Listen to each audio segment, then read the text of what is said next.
Mais d'abord, cette rencontre avec les chrétiens d'Irak. Ils sont arrivés cet après-midi à Marseille. Regardez. Gare Saint-Charles, ce vendredi après-midi.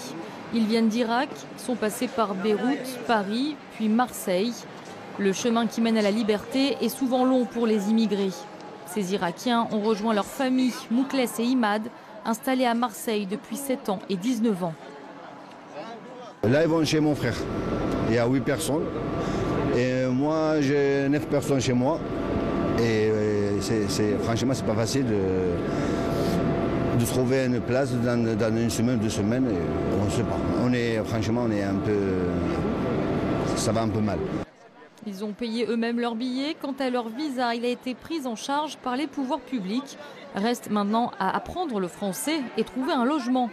Il ne faut pas oublier que toutes ces personnes ont le statut de réfugiés et qu'il y a des appartements qui sont réservés pour les réfugiés.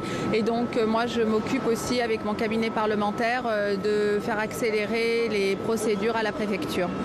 Avant de se poser, prière à Notre-Dame pour ces chrétiens d'Orient qui comptent sur la solidarité future de leur communauté. Il faut que ça se crée. Voilà. Et je pense que dans cette solidarité, déjà une arrivée, le choc culturel, assumer ce que peut-être ils ont vécu. Il y a tout ça qui va être un long travail certainement à faire. Parmi les nouveaux arrivants, ces jeunes mariés, un peu effrayés par ce saut dans l'inconnu, mais conscients de leur chance.